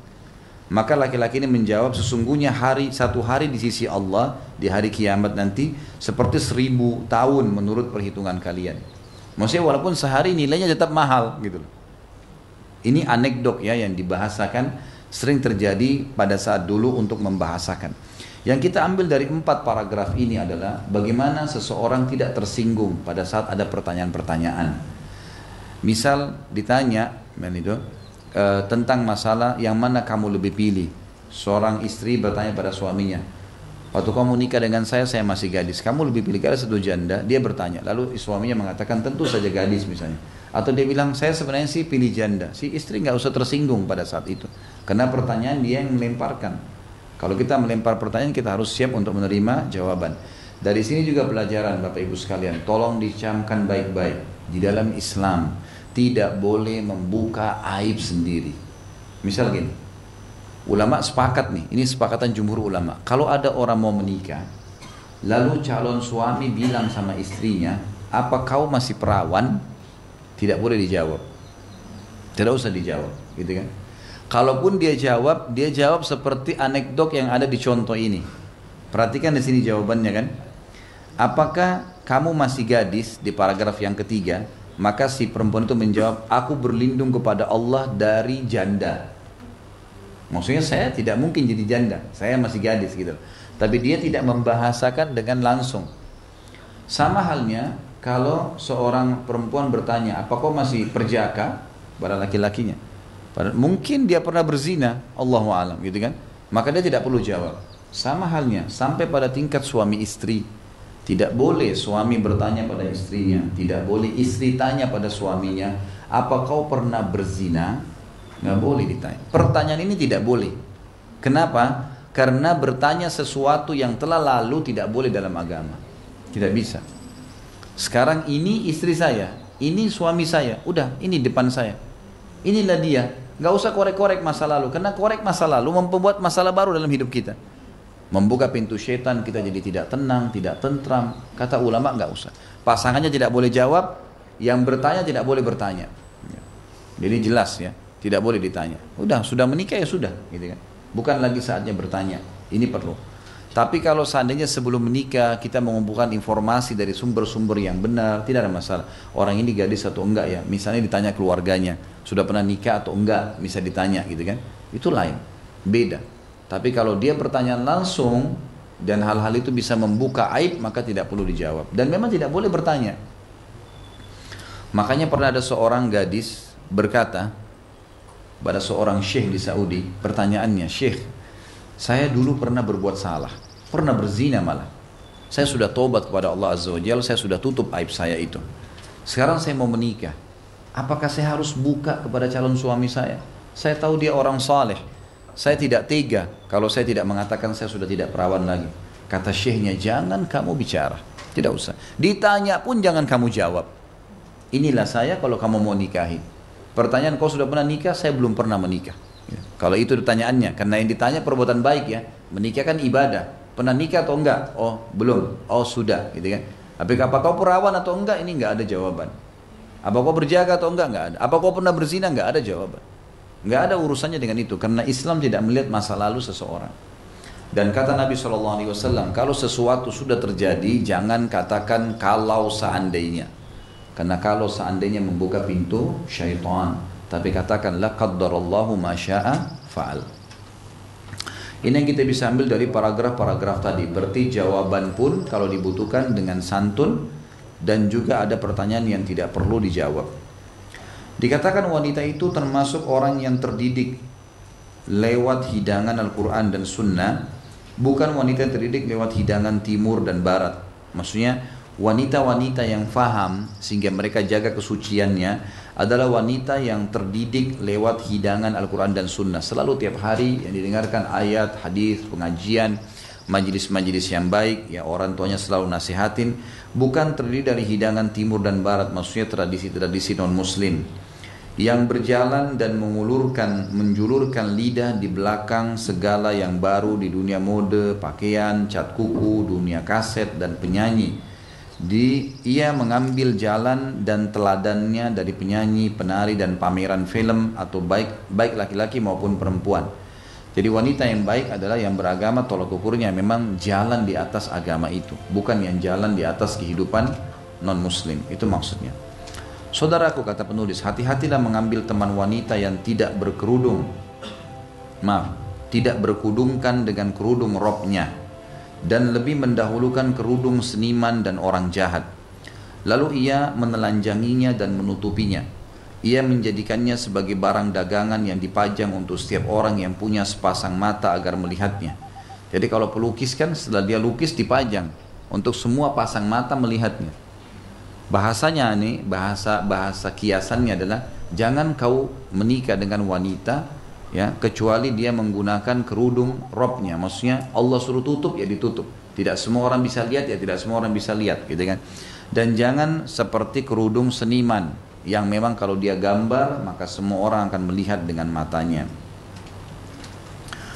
Sepasang mulut agar dibicarakan di sini, ia menjadikannya sebagai barang dagangan yang dipajang untuk setiap orang yang punya sepasang mata agar melihatnya, sepasang mulut agar membicarakannya, mencandainya dan menelponnya, mengendusnya di jalan dan alat transportasi. Maka pilihlah wanita yang memiliki agama agar engkau tidak menjadi hina. Ya. Jadi ini dibahas tentang masalah pentingnya mendahulukan wanita yang mukminah, ya, wanita yang mukminah. Baik, selanjutnya kriteria istri solehah. Tadi itu memilih calon istri. Sekarang kalau sudah jadi istri, kriteria istri yang solehah.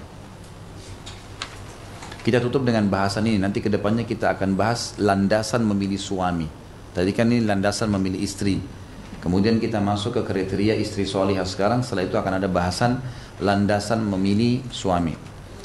Kriteria istri solehah diantaranya ialah, kata penulis, istri yang mendengarkan kata-kata suaminya dengan baik dan membantunya dalam ketaatan kepada Allah, Istri yang lemah lembut, baik, belas kasih. Ya. Sampai sini dulu ya. Lembut, baik, dan berbelas kasih. Ingat, ibu dikaruniai oleh Allah kelembutan, perasaan. Ya. Semua itu adalah senjata ibu. Laki-laki dikaruniai ketegasan. Memang dipersiapkan, ibu dipersiapkan untuk rumah, didik anak, masak, ngurus rapi-rapi, meninggal masuk surga. Gitu. Bapak-bapak ditugasin nagih utang, jihad, sholat berjamaah, ngantar jenazah di luar, debu, panas, memang tugasnya begitu.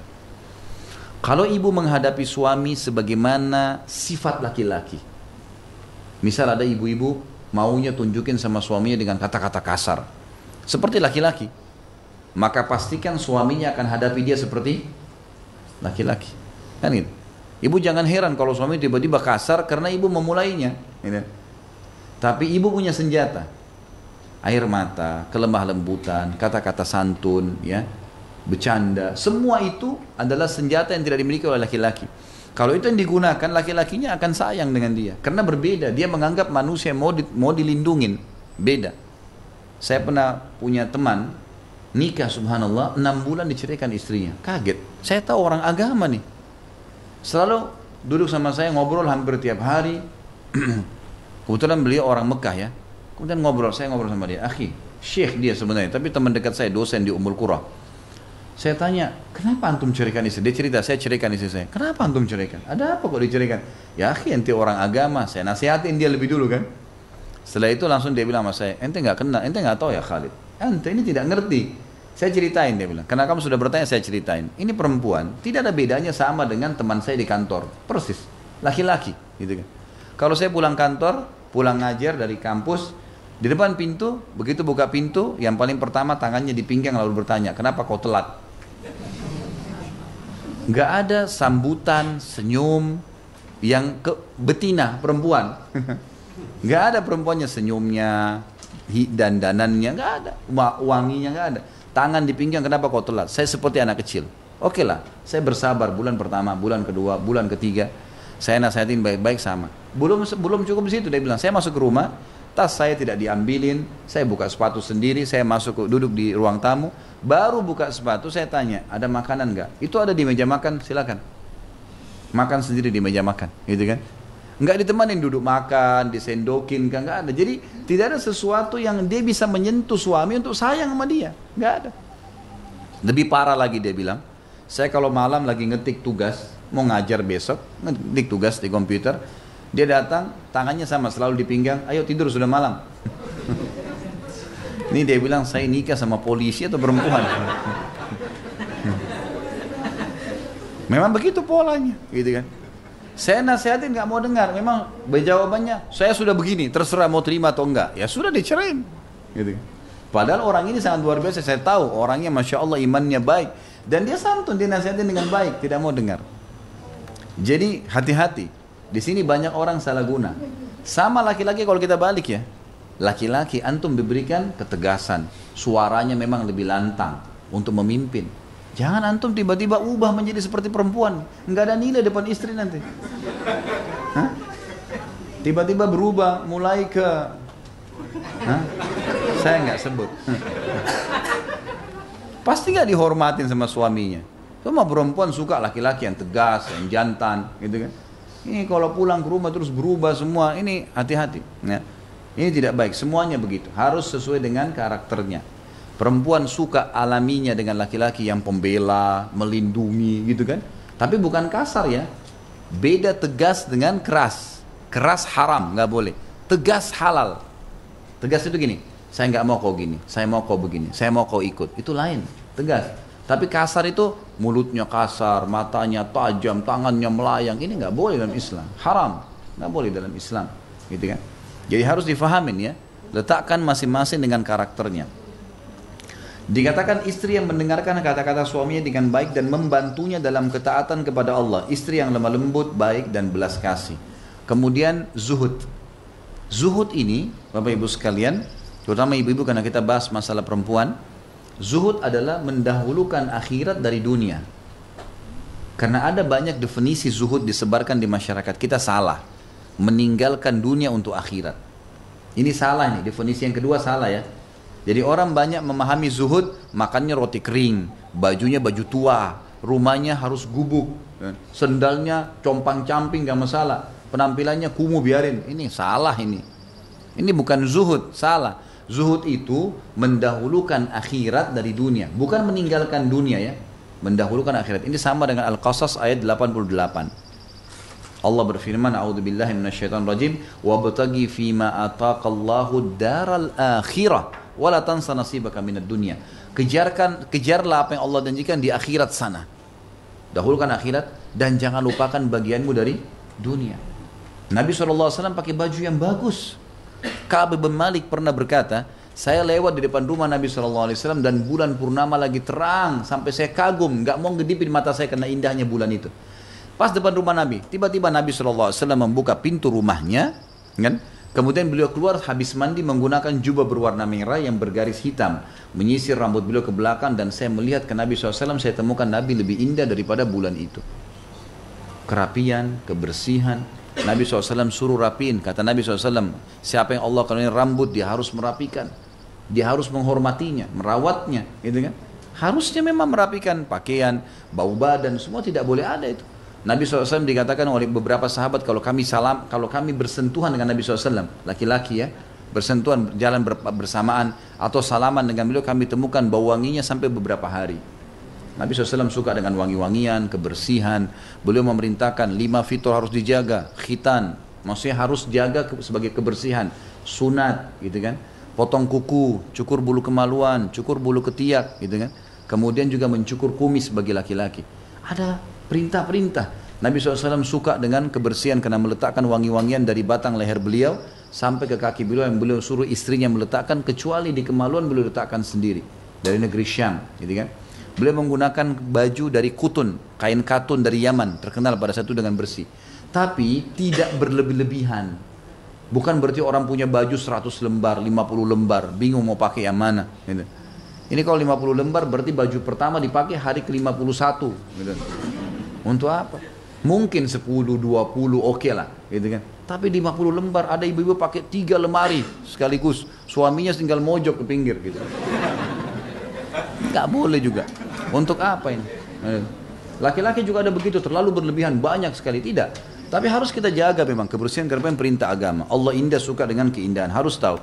Nah zuhud ini mendahulukan akhirat. Dunianya tidak boleh lupa. Harus tetap rapi, bersih, ya, punya pendapatan yang baik, makanan. Ingat, kita membeli anggur harga 100.000 per kilo. Kualitasnya lebih bagus. Dengan ada anggur 50.000 kualitasnya kurang, lebih besar pahalanya beli yang 100.000 dan bukan mubazir.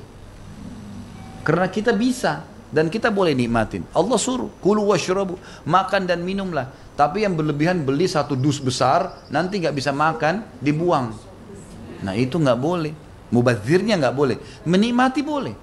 Boleh. Nabi SAW punya kuda terbaik di Jazirah Arab. Boleh pakai mobil mewah. Boleh. Tapi jangan punya 10 mobil. Untuk apa? Untuk apa ini? Mau dipakai hari ke-11 gitu. Kan nggak usah. Nah lebih baik punya 2 mungkin 3 kalau memang harus ada antara mungkin ya dibutuhin. Kalau bosan nanti dijual ganti model balik. Kan juga perbaharuan lebih bagus daripada numpuk-numpuk untuk apa gitu. Contohnya. Jadi harus dipahamin ya. Ini beranjak daripada makna zuhud. Kita boleh makan makanan yang baik. Allah SWT menyuruh kita makan makanan yang berkualitas. Halal dan thayyib. Halal yang boleh. Thayyib itu berkualitas. Harus kita tahu masalah itu. Ya. Menutup aurat. Menutup aurat maksudnya adalah tidak ketat. Menutup aurat tidak ketat. Banyak orang paham aurat itu kalau terbuka berarti kelihatan kulitnya. Bukan itu. Itu sudah tidak ada khilaf. Tapi yang lebih pekah daripada itu kata ulama adalah yang memperlihatkan membentuk aurat. Memang dia pakai sangat ketat. Laki-laki atau perempuan sama nih. Dihitung memperlihatkan aurat. Jadi kalau misal ada seorang wanita jalan pakai celana jeans ketat sampai ngepres gitu kan, dia jalan, kira-kira bedanya apa pakai celana dan tidak pakai celana? Beda di warna saja. Kalau pakai celana jeans warna biru, tidak pakai celana, Allahu alam gitu kan. Tapi yang jelas sudah terbentuk kan gitu, nggak boleh. Tapi kalau di depan pasangan beda ya, justru terbalik, harus Di depan pasangan harus pakai sesuatu yang bisa membuat pasangan kita tertarik untuk berdekatan dan bercumbuan, karena itu memang perintah agama. Kemudian ridha. Ridha itu menerima, suka menerima pemberian, terima kasih, syukur, gitu kan. Ingat, suami sangat tahu, sangat selalu menilai kalau istrinya berterima kasih. Itu penting sekali. Ibu-ibu biasakan berterima kasih, itu penting bagi laki-laki, gitu kan. Mungkin bagi ibu, misalnya ibu masak nih, kemudian suaminya nggak sempat bilang terima kasih ya sudah masak, ibu nggak apa-apa kan? Kalau suami nggak begitu ya, kalau dia bawain makanan ke rumah, nih, ibu nggak bilang terima kasih, besok ditagih sama dia. Tuh makanan kemarin saya sudah bawain, enak nggak? Nah, ditanya sama dia. Sebenarnya tujuan cuma bilang, oh iya terima kasih ya, udah cukup tuh, dibawain lagi nanti. Ya. Jadi memang begitu, ada istilah ridho sebenarnya, tapi difahamin untuk masing-masing sifat. Tenang dalam menghadapi masalah, tidak emosional. Emosi tidak akan menyelesaikan masalah. Tidak usah pakai emosi-emosian, gitu kan. Ada masalah, yang benar memaafkan, yang salah minta maaf, clearkan. Dan ingat, dalam menghadapi masalah jangan buka pintu syaitan dengan cara tidak menginapkan masalah. Tidak boleh nginap. Hari ini masalah, hari ini clearkan. Yang salah minta maaf, yang benar maafin. Mulai langsung lembaran baru. Kalau tidak, pastikan membusuk. Besok dibiarin, seminggu, sebulan, cerai itu nanti. Masalahnya berat, syaitan akan bumbu-bumbuhin terus. Kemudian suci, menjaga kehormatan, tidak sembarangan bersentuhan dengan yang dilarang dalam agama. Dan menjaga kesucian diri. Suci, maksudnya adalah kemaluan, tidak sembarangan selingkuh. Kemudian menjaga kesucian diri, maksudnya jiwanya. Ya. Ini kalau bahasa agama kita tazkiyatun nafs, suci jiwanya, ya. Jadi dia tahu bagaimana menjaga hubungannya dengan Allah Subhanahu wa taala, suci, ya. Saya kasih contoh begini. Ini contoh lain, bukan dalam masalah rumah tangga ya. Muhammad bin Sirin, salah satu ulama tabi'in. Beliau punya kios di pasar, Karena beliau ada di pasar dan beliau ulama besar, muridnya Abdullah bin Umar, Abdullah bin Abbas, ini ulama besar, maka orang-orang banyak sewa tempat di situ. Karena adanya Ibnu Sirin ini. Muhammad bin Sirin terkenal penakwil mimpinya tabi'in.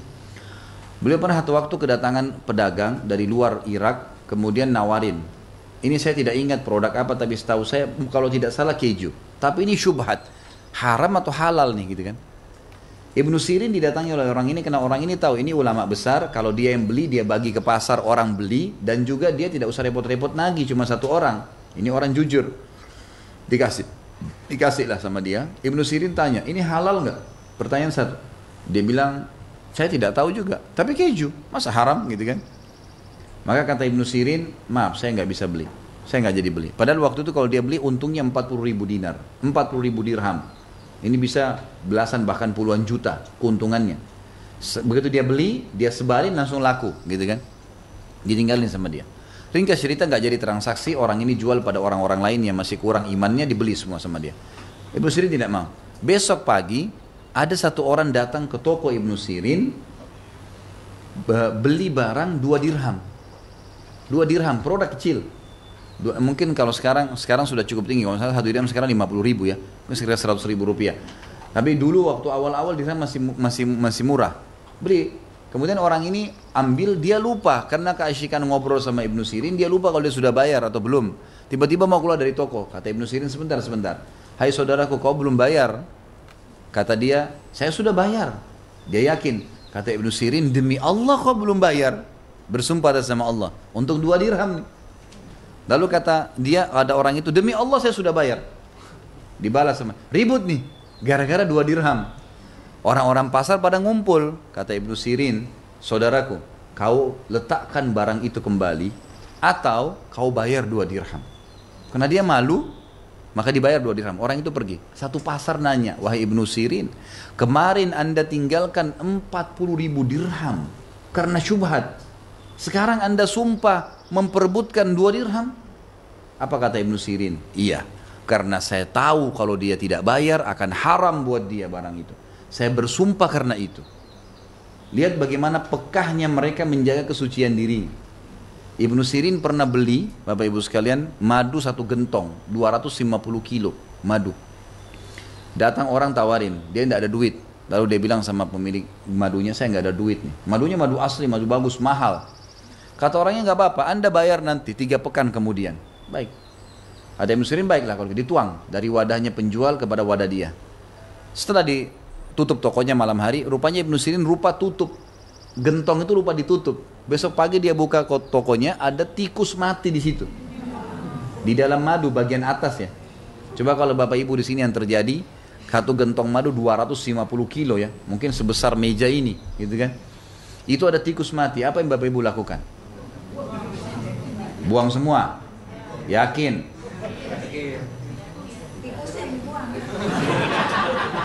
Itu yang jujur tuh. Orang-orang waktu itu, Ibnu Sirin lakukan apa? Beliau lihat tikus, nggak diangkat sama dia. Dipanggil pegawainya, suruh angkat gentong itu, buang semua madu ini di sungai. Alirin di sungai. Semuanya. Dia nggak buang di situ ya, nanti orang salah gunain, dibuang di sampah, misalnya nanti orang ambil nggak, dibuang semua di sungai. Orang-orang pasar tahu nih, datang semua. Wahai Ibnu Sirin, kenapa Anda alirkan di sungai? Dia bilang supaya orang tidak salah gunakan. Apa sebabnya? Ada tikus mati di atasnya.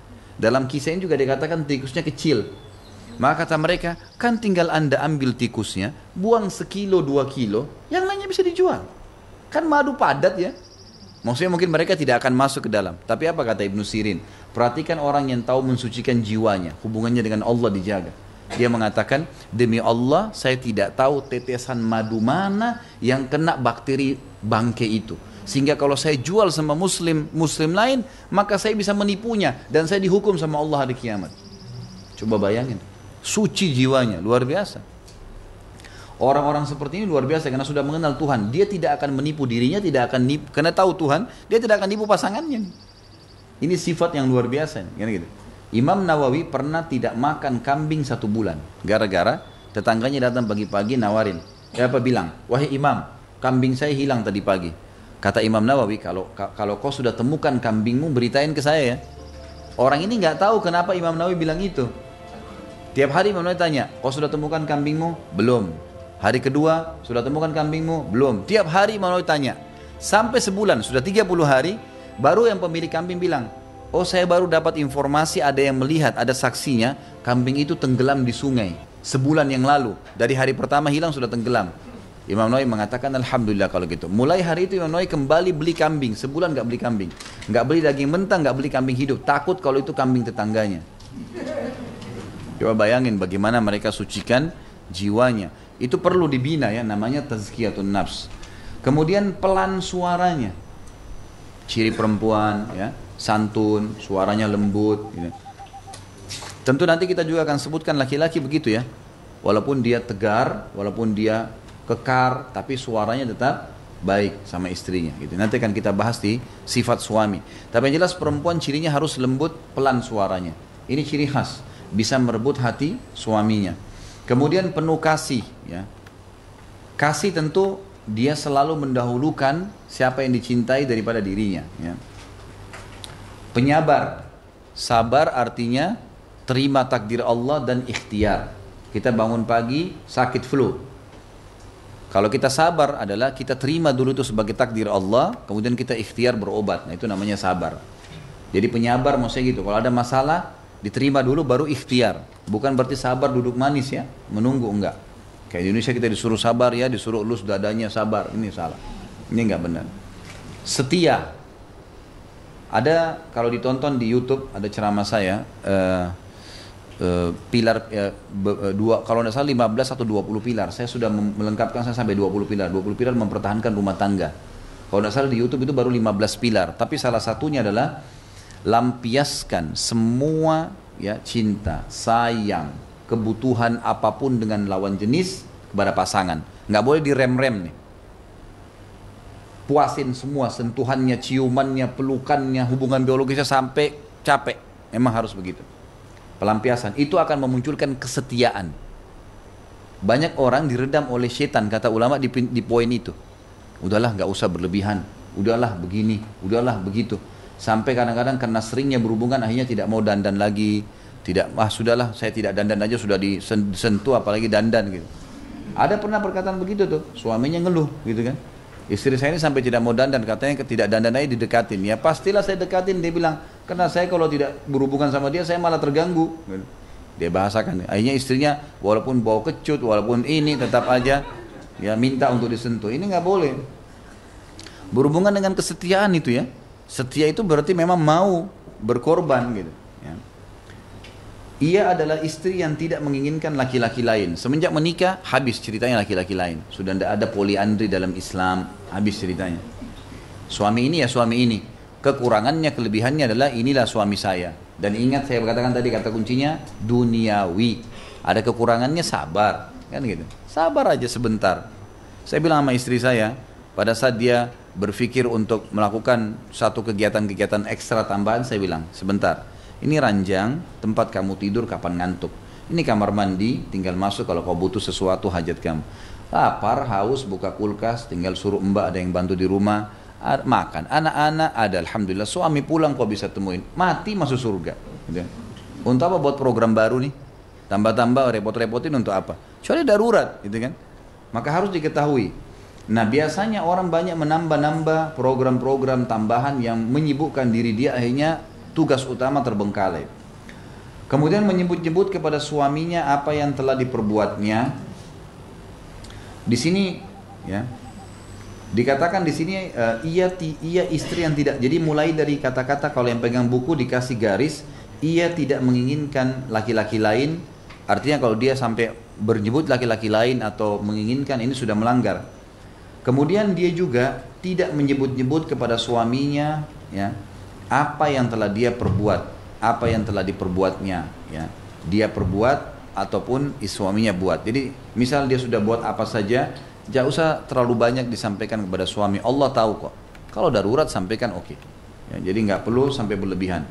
Banyak mengeluh, ini juga harus diredam ya. Tidak usah terlalu banyak mengeluh, karena keluhan itu akan hanya menambah masalah. Apalagi pada saat suami capek, pulang, butuh untuk ditemenin dan seterusnya. Suka memukul ya. Ini mungkin ada sebagian perempuan yang begini ya. Sebab saya temukan ada seorang ikhwah mengeluh. Saya tiba-tiba waktu masuk di Condet, dia telepon saya, Ustadz darurat saya mau ketemu Ustadz. Kenapa ini? Pas saya lagi pulang pengajian, memang pas ada waktu itu. Baiklah kita mampir di pinggir jalan. Kemudian mampir di sebuah rumah makan, sebentar duduk ngobrol. Dia bilang, anak ceraikan istri anak Ustadz. Loh, kenapa diceraikan? Apa masalahnya? Dia bilang, masa kalau saya mau keluar kerja selalu diikuti dengan kecurigaan. Kalau anak mau bekerja diikuti dengan kecurigaan. Selalu curiga. Seakan-akan saya ini sudah tidak beriman sama Allah. Padahal tidak ada apa-apa sama sekali. Kecemburuan buta. Plus lagi, kalau ada sesuatu yang dia inginkan dan saya tidak penuhi, maka pintu ditahan. Dan harus dipenuhi. Kalau enggak, berantem. Pukul-pukul saya, akhirnya dorong-dorongan, dan saya kena emosi, saya juga mendorong dia.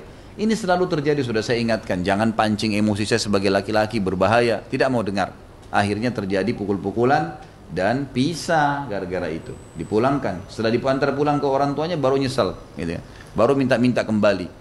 Ini tidak boleh sebenarnya. Jangan sampai menggunakan pukulan, karena kalau ibu sudah mulai mukul, suami lebih kuat. Nggak boleh. Dia lebih keras pukulannya nanti. Tapi kalau dirangkul, ya pukulan mendatangkan pukulan, rangkulan mendatangkan alhamdulillah, rangkulan juga pasti, kan gitu. Kemudian gemar bersolek, ini ya dalam arti kata di sini yang dia maksud berdandan buat suami ya itu boleh, tapi bersolek selain suami, selain mahram tidak boleh. Di mahram pun ada batas, mahram pun ada batas. Ayah, saudara, paman, keponakan, semua mahram tidak boleh nikah, tapi ada batas ya. Yang mereka boleh lihat leher ke atas, siku ke bawah, lutut ke bawah. Selain daripada ini tidak boleh. Kan itu. Tidak boleh dilihat oleh mahram. Ya, jadi harusnya dijaga, dikontrol. Sama mahram pun, kecuali suami. Suami berbeda, semuanya tidak masalah. Kemudian ada juga di sini sifat-sifat yang tidak baik adalah penipu. Ada perempuan yang begitu ya, yang membawaan dia. Dan ini pelanggaran agama, pendusta. Ini sudah pernah juga saya jelaskan. Jangan pernah membuka pintu dusta, karena dusta itu berbahaya sekali. Ya. Pernah ditanya kepada Nabi SAW, apakah orang mukmin itu bisa penakut? Ya, bisa saja dia takut, kata Nabi SAW, iya. Apakah orang mukmin bisa pelit, masih perhitungan? Kata Nabi SAW, iya. Lalu kata sahabat tersebut, apakah orang mukmin berdusta? Kata Nabi SAW, tidak. Tidak akan pernah ada dusta dalam kehidupan. Menginginkan segala yang dilihatnya, ini juga tidak boleh ya. Yang tidak boleh ini. Jadi setiap apa yang dilihat, tidak semuanya harus dibeli, ibu-ibu sekalian. Pernah ada orang jalan beli daging, ya. Dia beli daging, tapi di sini bukan masalah dagingnya ya. Dia belanja. Umar bin Khattab berpapasan sama dia, lalu ditanya, kamu dari mana? Dia bilang, saya dari pasar. Beli apa? Dia bilang, beli daging. Kenapa kau beli daging? Dia bilang, karena saya lagi kepengen, kata orang itu ya. Lalu kata Umar, apakah setiap yang kau kepengen kau harus beli? Sebenarnya bukan masalah dagingnya ya, tapi yang kita ambil kata hikmahnya. Artinya bukan semua yang kita inginkan semua harus dibeli. Sekarang kalau kita baru beli mobil tahun 2015, teman kita pakai 2016, pengen beli, harus beli? Kan tidak harus. Gitu kan? Tidak harus semuanya yang kita lihat kita beli. Kemudian berkata-kata yang dibuat-buat, ya, sama saja dengan dusta sebenarnya ya. Ini sebaiknya dihindari. Gemar bermain, banyak tertawa, ya. Kemudian ini semua sifat-sifat yang tidak dianjurkan, ya, tidak boleh ada. Artinya boleh bercanda, boleh tertawa, tapi jangan sampai hal-hal yang berlebihan, ya. Ibu-ibu harus tahu kalau perempuan tawa terbahak-bahak berlebihan itu laki-laki nggak suka. Emang dia nggak suka sebenarnya. Tapi mungkin dia tidak bahasakan ya. Karena suami beda dengan ibu. Ibu kalau menilai mungkin menilai secara langsung. Kalau laki-laki tidak, mungkin secara tidak langsung dia menilai. Pada saat dia memberikan sesuatu, ibu pakai, itu dia sudah menilai walaupun dia tidak ucapkan. Kalau ibu mungkin menilai dengan ucapan, kalau dia tidak, laki-laki berbeda. Maka harus hati-hati. Boleh tertawa gitu kan, tapi pada saat hal-hal tertentu ya. Kemudian juga dikatakan pasrah. Sebenarnya terjemahnya bukan pasrah di sini ya. Artinya orang yang tidak punya prinsip. Bahasa langsungnya begitu, tidak punya prinsip. Jadi kalau temannya datang, kenapa kau pakai gorden warna coklat? Mestinya yang bagus hijau, diubah hijau sama dia. Sebentar sore temannya lagi datang, mestinya warna biru, ubah biru. Akhirnya ganggu suaminya, ini lebih bagus begini, lebih bagus begini. Ini orang tidak pernah punya prinsip. Rumah tangganya akan kacau terus nih.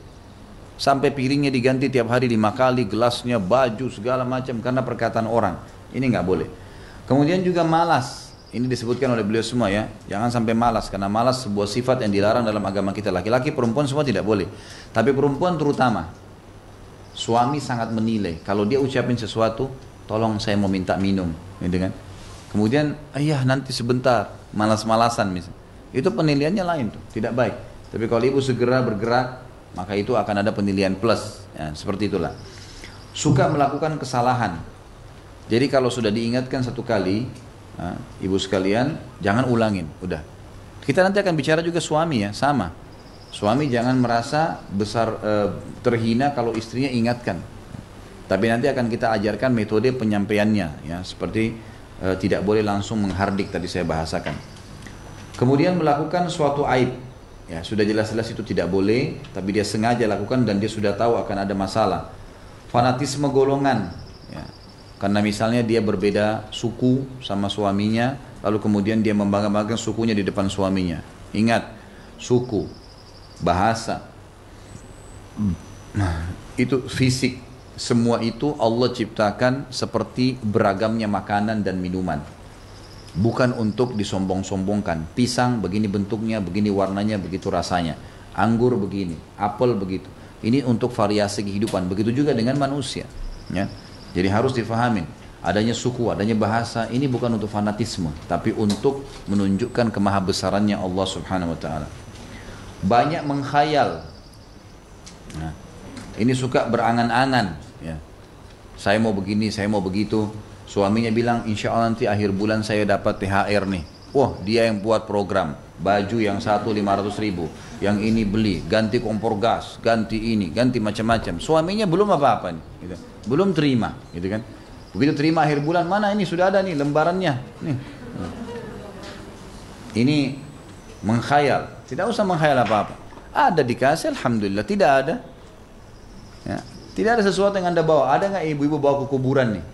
Nggak ada. Semua ditinggal. Tas merek, mobil merek, semua tidak ada. dijadikan warisan, tidak ada yang dibawa pulang. Lalu apa yang mau dikejar? Suka menentang atau asal bicara. Ini juga termasuk sifat, ya. Kalau suami ngomong, dengarin aja dulu. Kalau memang ada hal-hal yang butuh diperbaikin, baru diperbaikin, baru diberikan masukan. Tidak suka berpura-pura sakit. Ini biasanya begitu, ada perempuan supaya dapat perhatian suami, pura-pura sakit, gitu kan. Berbicara yang dibuat-buat, ini sudah kita sebutkan tadi, melalaikan perhiasan dirinya, tidak mau lagi berhias. Kemudian dikatakan atau mengabdikan diri dan kecantikannya, tidak mau melakukan itu semua. Namun tidak ada salahnya seorang menawarkan putrinya atau saudara perempuannya kepada laki-laki yang dipandangnya soleh. Ya.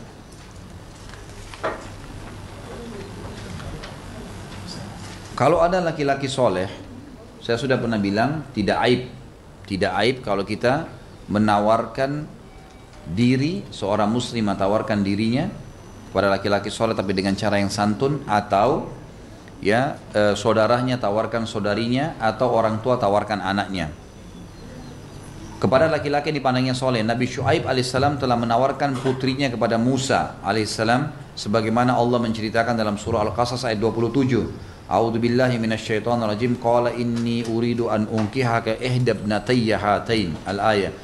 Dan Syuaib berkata kepada Musa, aku bermaksud menikahkan kamu dengan salah satu dari kedua anakku ini. Umar Al-Faruq juga telah menawarkan putrinya Hafsah radhiyallahu anha majma'in setelah kematian suaminya, sebagaimana diriwayatkan Imam Bukhari. Dan selain dari Umar juga dan selainnya dari Umar, ya, ketika putrinya menjanda. Aku bertemu Utsman bin Affan, Umar berkata, ya, aku bertemu Utsman bin Affan dan aku menawarkan Hafsah kepadanya. Aku katakan, jika engkau mau, aku nikahkan engkau dengan Hafsah binti Umar. Ia mengatakan, aku akan melihat urusanku. Aku pun menunggu beberapa malam, lalu ia mengatakan, tampaknya aku tidak menikah saat ini. Maksudnya waktu Hafsah meninggal suaminya, Umar bin Khattab mencari suami yang soleh buat istrinya. Caranya adalah dicarilah suami-suami yang paling pantas. Ini cari itu Utsman bin Affan, sahabat yang memang ada hadis Nabi mengatakan, nikahkanlah anak-anak perempuan kalian dengan Utsman, karena aku menikahkan dia dengan kedua anak perempuanku karena wahyu dari langit. Kemudian dikatakan, jika engkau lalu ternyata berapa malam Utsman mengatakan, aku tidak ingin nikah sekarang. Umar berkata, aku pun bertemu dengan Abu Bakar dan aku katakan, jika engkau mau, aku nikahkan engkau dengan Hafsah binti Umar. Abu Bakar diam dan tidak memberikan jawaban apapun kepadaku, kata Umar. Aku pun lebih sedih dan kesal padanya daripada terhadap Utsman. Aku pun menunggu beberapa malam, kemudian Rasulullah SAW meminangnya. Maka aku pun menikahkannya dengan Nabi SAW. Setelah itu Abu Bakar menemuiku seraya mengatakan, mungkin engkau sedih dan kesal terhadapku ketika engkau menawarkan Hafsah kepadaku, dan aku tidak memberikan jawaban kepadamu. Aku menjawab, kata Umar, iya. Lalu Abu Bakar mengatakan, tidak ada yang menghalangiku untuk memberikan jawaban kepadamu atas penawaranmu, tapi aku sudah mengetahui bahwa Rasulullah SAW pernah menyebut-nyebut Hafsah. Tentu saja aku tidak mau menyebarkan rahasia Nabi Rasulullah SAW. Seandainya Rasulullah SAW tidak menyebut-nyebutnya, niscaya aku akan menerima tawaran tersebut. Hadis ini riwayat Bukhari. Yang dimaksud adalah boleh kita menawarkan anak kita atau ya saudari kita kepada orang soleh. Lalu perkara ini terus berlangsung sejak masa Nabi SAW, lalu para sahabat, hingga perkara tersebut diserahkan kepada tabi'in dan tabi'in. Kitab-kitab sirah meriwayatkan dari Abdullah bin Wada'ah, ia mengatakan, aku biasa bersama dengan Sa'id bin Musayyib, lalu ia kehilangan diriku setelah beberapa hari. Ya. Sa'id bin Musayyib ini salah satu ulama tabi'in, ya. Waktu ada muridnya ini bernama Abdullah bin Wada'ah. Abdullah bin Wada'ah ini kebetulan murid utamanya Sa'id bin Musayyib, orangnya miskin. Satu hari dia tidak hadir di majlis beberapa hari. Lalu ketika dia datang, kata Sa'id bin Musayyib, kamu kemana saja? Ya, di mana kamu? Maka Abdullah berkata, istriku meninggal dan aku sibuk mengurusnya.